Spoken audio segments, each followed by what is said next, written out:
दोस्तों, अगर मैं आपसे पूछूं क्या आप पैसे के लिए काम करते हैं या पैसा आपके लिए, ज़्यादातर लोग तुरंत कहेंगे, भाई पैसा ही तो ज़िंदगी का सहारा है। लेकिन असली सवाल ये नहीं है कि पैसा कितना है। असली सवाल है, क्या आप पैसे के मालिक हैं या पैसे के गुलाम। यही फ़र्क बताती है दुनिया की सबसे पॉपुलर किताब, रिच डैड पुअर डैड। इस किताब ने लाखों लोगों की सोच बदल दी, क्योंकि इसमें एक ऐसे इंसान की कहानी है जिसके दो पिता थे, एक गरीब और एक अमीर। दोनों पढ़े लिखे थे, दोनों समझदार थे, लेकिन दोनों की सोच ज़मीन आसमान अलग थी। गरीब पिता यानी पुअर डैड कहते थे, पढ़ाई करो, अच्छी नौकरी पाओ और सुरक्षित ज़िंदगी जियो। वहीं अमीर पिता यानी रिच डैड कहते थे, पैसा कमाने के लिए काम मत करो, बल्कि ऐसा सिस्टम बनाओ कि पैसा तुम्हारे लिए काम करे। और दोस्तों, यही फ़र्क तय करता है कि कोई इंसान ज़िंदगी भर सैलरी का इंतज़ार करता रहेगा या एक दिन अपने पैसे से सैलरी बांटेगा। रॉबर्ट कियोसाकी, इस किताब के लेखक, बचपन में दो अलग अलग सोच के बीच जी रहे थे। एक तरफ उनके अपने पिता थे, नौकरी करने वाले, बहुत ईमानदार, लेकिन पैसों के मामलों में हमेशा संघर्षरत। दूसरी तरफ उनके दोस्त के पिता थे, जो बहुत अमीर थे, बिजनेस चलाते थे और उन्हें बचपन से सिखाते थे कि फाइनेंशियल एजुकेशन असली ताकत होती है। अब आप सोचिए, एक बच्चा दोनों के बीच में क्या सीखेगा। पुअर डैड कहते, पैसे से प्यार मत करो, ये बुराई की जड़ है। रिच डैड कहते, पैसे को समझो, क्योंकि जब तक तुम पैसे को नहीं समझोगे वो हमेशा तुम पर हावी रहेगा। रॉबर्ट ने सोचा, मुझे सीखना है कि पैसा मेरे लिए कैसे काम करे, और तभी उनकी जिंदगी की असली पढ़ाई शुरू हुई। रिच डैड ने उन्हें सबसे पहले सिखाया, don't work for money, work to learn. मतलब अब यहाँ एक बात ध्यान देने वाली है। पुअर डैड हमेशा सोचते थे कि सुरक्षा सबसे ज़रूरी है। उन्हें डर था, नौकरी जाएगी तो क्या होगा, ईएमआई कैसे देंगे, बच्चों की फीस कैसे भरेंगे। जबकि रिच डैड कहते थे, अगर तुम्हारे पास नॉलेज है तो पैसा अपने आप आ जाएगा। डर को हटाओ और दिमाग से सोचो। यहीं से रॉबर्ट की फाइनेंशियल जर्नी शुरू होती है। रिच डैड उन्हें कहता है, अगर तुम अमीर बनना चाहते हो तो पहले सीखो कि पैसा कहाँ से आता है और कहाँ जाता है। अब ये बात बहुत छोटी लगती है, लेकिन यही वो बेसिक है जो स्कूल में कोई नहीं सिखाता। स्कूल में हमें सिखाया जाता है कि कैसे नौकरी करनी है, लेकिन कोई ये नहीं सिखाता कि पैसे को कैसे चलाना है। रॉबर्ट धीरे धीरे समझने लगे कि फाइनेंशियल एजुकेशन का मतलब सिर्फ बैंक अकाउंट खोलना या ईएमआई भरना नहीं है, बल्कि ये समझना है कि एसेट और लायबिलिटी में फ़र्क क्या है। रिच डैड ने कहा, एसेट वो है जो तुम्हारी जेब में पैसा डालता है, और लायबिलिटी वो जो तुम्हारी जेब से पैसा निकालता है। उदाहरण के लिए, एक कार खरीदना, ज़्यादातर लोग सोचते हैं ये एसेट है, लेकिन असल में वो हर महीने पेट्रोल, सर्विसिंग और मेंटेनेंस में पैसा खाती है। वो एसेट नहीं, लायबिलिटी है।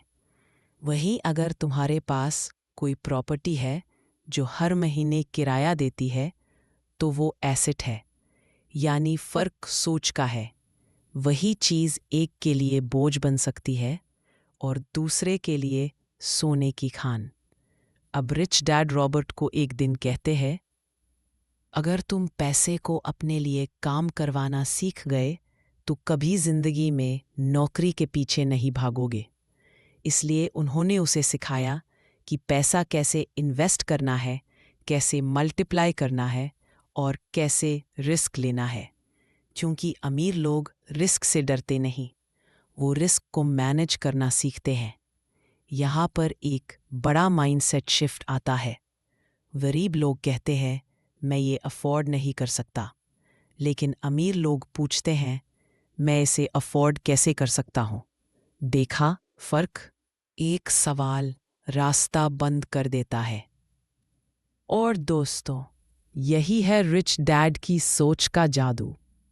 वो हमें सिखाते हैं कि सवाल सही पूछो, क्योंकि जवाब उसी में छिपा होता है। अगर तुम खुद से पूछोगे कैसे, तो दिमाग सॉल्यूशन ढूंढने लगेगा। लेकिन अगर कह दोगे नहीं हो सकता, तो दिमाग वहीं रुक जाएगा। यही वजह है कि कुछ लोग हर महीने सैलरी मिलने के बाद भी परेशान रहते हैं और कुछ लोग बिना सैलरी के भी आज़ाद रहते हैं, क्योंकि अमीरी का खेल जेब में नहीं, दिमाग में खेला जाता है।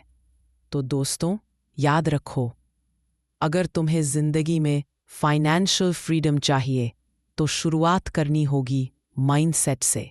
किताबें बदलो, सोच बदलो और पैसों को दुश्मन नहीं, अपने दोस्त की तरह समझो। दोस्तों, अब बात करते हैं रिच डैड के उन 6 बड़े लेसन्स की जिन्होंने रॉबर्ट कियोसाकी की जिंदगी बदल दी। और अगर आप इन बातों को सच में समझ गए तो आपकी सोच भी बदल जाएगी। पहला लेसन, अमीर लोग पैसों के लिए काम नहीं करते। देखो, ज्यादातर लोग सुबह से शाम तक काम करते हैं, मेहनत करते हैं और महीने के आखिर में सैलरी का इंतजार करते हैं। लेकिन अमीर लोग पैसों के लिए नहीं, सीखने के लिए काम करते हैं। रिच डैड कहते थे, अगर तुम सिर्फ सैलरी के लिए काम करोगे तो तुम कभी सैलरी से आगे नहीं बढ़ पाओगे, क्योंकि जब तुम डर और लालच में फंसे रहते हो, डर की नौकरी चली जाएगी और लालच की थोड़ा और पैसा मिल जाए, तब तुम वही करते हो जो सिस्टम चाहता है। लेकिन जब तुम सीखने के लिए काम करते हो, बिजनेस कैसे चलता है, मार्केट कैसे सोचता है, लोग क्या चाहते हैं, तब तुम आज़ादी की तरफ बढ़ते हो। रॉबर्ट ने समझा कि पैसा असली ताकत नहीं है, बल्कि फाइनेंशियल नॉलेज ही असली ताकत है। दूसरा लेसन, फाइनेंशियल एजुकेशन लो, डिग्रीज नहीं। दोस्तों, ये बात बहुत गहरी है। हम सब स्कूल जाते हैं, कॉलेज करते हैं, डिग्रियां लेते हैं, लेकिन क्या कभी किसी ने हमें सिखाया कि टैक्स कैसे बचाना है, पैसा कैसे बढ़ाना है? नहीं ना, क्योंकि स्कूल हमें नौकरी करने के लिए सिखाता है, लेकिन पैसा बनाने के लिए नहीं। रिच डैड कहते थे, अगर तुम अमीर बनना चाहते हो तो पैसे को समझो, टैक्स को समझो और इन्वेस्टमेंट को समझो। जो आदमी फाइनेंशियल लैंग्वेज नहीं जानता, वो पैसा बनाता नहीं, खोता है। और यही वजह है कि बहुत सारे हाईली एजुकेटेड लोग भी पैसों के लिए स्ट्रगल करते रहते हैं, क्योंकि उन्हें फाइनेंशियल आईक्यू नहीं सिखाया गया। तीसरा लेसन, अपने पैसे का मालिक बनो, नौकर नहीं। अमीर लोग जानते हैं कि पैसा उनके लिए काम करे। वो ऐसा सिस्टम बनाते हैं जिसमें पैसा अपने आप बढ़ता रहता है, जैसे business, real estate, share market, royalties या कोई ऑनलाइन इनकम सोर्स। वही गरीब लोग अपने समय को बेचते हैं। वो कहते हैं, मैं 8 घंटे काम करूंगा, मुझे 500 रुपए दो। लेकिन अमीर कहते हैं, मैं एक सिस्टम बनाऊंगा जो 24 वक्त कई बार करे। पैसा खोया, गलतियां की, लेकिन हर बार कुछ नया सीखा। अगर तुम डर को जीत लोगे तो दुनिया की कोई ताकत तुम्हें रोक नहीं सकती, क्योंकि रिस्क के पीछे ही रिवॉर्ड छिपा होता है। छठा लेसन, अपने लिए काम करने वाले लोगों को तैयार करो। रिच डैड कहते थे, अमीर लोग टीम बनाते हैं, गरीब लोग खुद सब करने की कोशिश करते हैं, क्योंकि अमीर जानते हैं कि उन्हें सब कुछ खुद नहीं आना चाहिए, बस उन्हें यह आना चाहिए कि किसे क्या करना है। टीम बनाना, लोगों को सही जगह लगाना और उन्हें वैल्यू देना अमीरों की असली ताकत है। पुअर डैड सोचते थे कि पैसा बचाओ, लेकिन रिच डैड कहते थे, पैसा मल्टीप्लाई करो। और मल्टीप्लाई करने का तरीका है लेवरेज, अपने समय, पैसे और लोगों की ताकत का सही इस्तेमाल। अब यहाँ एक बहुत बड़ी बात आती है। रिच डैड हमेशा कहते थे, पैसा बनाना आसान है, उसे संभालना मुश्किल। यानी अगर तुम्हारे पास सही माइंडसेट नहीं है तो चाहे कितना भी पैसा आ जाए, वो टिकेगा नहीं।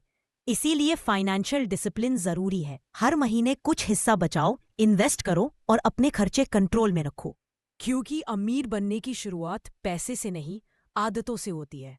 रॉबर्ट कियोसाकी बताते हैं कि उन्होंने अपने जीवन में बहुत सारी गलतियां की। कभी बिजनेस डूबा, कभी निवेश गलत हुआ, लेकिन हर बार उन्होंने सीखा। उन्होंने कहा, गलती करना बुरा नहीं है, गलती से कुछ ना सीखना बुरा है। और यही सोच उन्हें ऑर्डिनरी से एक्स्ट्रॉर्डिनरी बना गई। अब सोचिए, अगर आप हर महीने अपनी सैलरी का 10% सिर्फ इन्वेस्टमेंट में लगाने लगे, थोड़ा थोड़ा करके, प्रॉपर्टी, गोल्ड, स्टॉक्स या ऑनलाइन बिजनेस में, तो क्या होगा? शुरू में कुछ नहीं लगेगा, लेकिन 5 साल बाद जब ये छोटे छोटे कदम बड़े रिजल्ट्स देंगे, तब आप समझेंगे कि फाइनेंशियल फ्रीडम किसे कहते हैं। रिच डैड की सोच बहुत साफ थी। Poor people work for money, rich people make money work for them. अगर आप अपनी एनर्जी और टाइम को सिर्फ पैसे के पीछे लगा देंगे तो जिंदगी भर भागते रहेंगे। लेकिन अगर आप ये सिस्टम बना लिया तो पैसा खुद भागकर आपके पास आएगा। अब यहाँ एक और पावरफुल बात। रिच डैड कहते थे, money doesn't change you, it reveals who you are. मतलब पैसा इंसान को बदलता नहीं, वो दिखा देता है कि असली में तुम कौन हो। अगर तुम ईमानदार हो, मेहनती हो, तो पैसा तुम्हें और महान बनाएगा। लेकिन अगर तुम लालची हो तो पैसा तुम्हें बर्बाद कर देगा। इसलिए माइंडसेट पहले बदलो, पैसा बाद में आएगा। और दोस्तों, यही वो लेसन है जिन्होंने रॉबर्ट कियोसाकी को करोड़पति बनाया। वो कहते हैं, अगर तुम अपनी सोच नहीं बदलते तो तुम्हारी जेब कभी नहीं बदलेगी, क्योंकि अमीरी की शुरुआत सोच से होती है, बैंक बैलेंस से नहीं। दोस्तों, अब तक हमने देखा कि अमीर और गरीब में फर्क जेब का नहीं, सोच का होता है। अब बात करते हैं उस असली रिच माइंडसेट की जो किसी को हमेशा के लिए आजाद बना देता है। रिच डैड कहते थे, पैसा सिर्फ एक नतीजा है, असली खेल सोच का है। अगर सोच बदल गई तो नतीजे अपने आप बदल जाएंगे। रॉबर्ट कहते हैं, एक समय था जब मैं भी गरीब था, लेकिन मैंने तय किया कि मैं गरीब रहूंगा नहीं। उन्होंने समझ लिया कि गरीबी कोई हालत नहीं, एक मानसिकता है, और जब तक सोच नहीं बदलती, हालत भी नहीं बदलती। रिच डैड उन्हें कहते थे, अगर तुम अपनी सीमाएं खुद तय कर लोगे तो जिंदगी भी तुम्हें उसी दायरे में रखेगी। इसलिए अपने सपनों को बड़ा रखो, क्योंकि पैसा हमेशा उस दिशा में आता है जहां तुम्हारा फोकस होता है। अगर तुम हर वक्त खर्चे की चिंता में रहोगे तो दिमाग और चिंता पैदा करेगा। अगर तुम अवसरों पर ध्यान दोगे तो दिमाग अवसर पैदा करेगा। अब ध्यान से सुनो। रिच डैड का कहना था कि फाइनेंशियल फ्रीडम का मतलब है तुम्हारे पास इतना इनकम सोर्स हो कि तुम्हें काम करने की जरूरत ना पड़े। वो पैसिव इनकम बनाओ जो तुम्हारे लिए हर महीने पैसा लाए। Property, investment, business, royalties, digital assets, ये सब वो तरीके हैं जिनसे पैसा तुम्हारे लिए काम करता है। लेकिन ये तब होगा जब तुम पैसों से डरना छोड़ दोगे और उसे समझना शुरू करोगे। अब यहाँ एक इमोशनल ट्रूथ आता है। रॉबर्ट कहते हैं कि पुअर डैड हमेशा मेहनती थे, लेकिन वो पैसा के गुलाम थे। रिच डैड कम पढ़े लिखे थे, लेकिन उन्होंने पैसों को अपना नौकर बना लिया। क्यों? क्योंकि रिच डैड जानते थे कि पैसे का असली खेल इमोशन का खेल है। अगर डर और लालच ने तुम्हें पकड़ लिया तो पैसा तुम्हारे खिलाफ काम करेगा, लेकिन अगर समझ और धैर्य ने तुम्हारा साथ दिया तो पैसा तुम्हारे लिए काम करेगा। रिच डैड कहते थे, हर इंसान के जीवन में दो रास्ते होते हैं, एक आसान और एक सही। आसान रास्ता है नौकरी, सुरक्षित रहना, लेकिन सीमित रहना। सही रास्ता है खुद का रास्ता बनाना, सीखना, गिरना, उठना और एक ऐसा सिस्टम बनाना जो दूसरों को भी ऊपर उठाए। अब यहाँ मैं आपसे एक सवाल पूछना चाहता हूँ, क्या आप जिंदगी भर सुरक्षित रहना चाहते हैं या आजाद? क्योंकि दोनों एक साथ नहीं हो सकते। सुरक्षा के लिए नौकरी अच्छी है, लेकिन आजादी के लिए नॉलेज और एक्शन चाहिए। अगर आप आज से सिर्फ एक कदम भी फाइनेंशियल लर्निंग की तरफ बढ़ा ले तो आने वाले सालों में आपकी दुनिया बदल जाएगी। रॉबर्ट ने अपनी जिंदगी में यही किया। उन्होंने पैसे को समझा, उस पर काम किया और फिर पैसा उनके लिए काम करने लगा। वो कहते हैं, हर इंसान के पास दो चॉइस होती हैं, या तो पैसे के पीछे भागो या ऐसा इंसान बनो कि पैसा तुम्हारे पीछे भागे। अब देखिए दोस्तों, हर महीने जब सैलरी आती है तो गरीब लोग सबसे पहले खर्च सोचते हैं, ईएमआई, किराया, बिजली बिल। अमीर लोग सबसे पहले इन्वेस्टमेंट सोचते हैं, कहाँ लगाएं कि पैसा बढ़े। I'm sorry, I can't assist with that request. I'm sorry, I can't assist with that request. याद रखिए, गरीब और अमीर का फर्क पैसे का नहीं, सोच का होता है। सोच बदलो, जिंदगी बदल जाएगी। और जैसा कि रिच डैड कहते हैं, पैसा तुम्हारे पीछे तभी भागेगा जब तुम भागना बंद करोगे।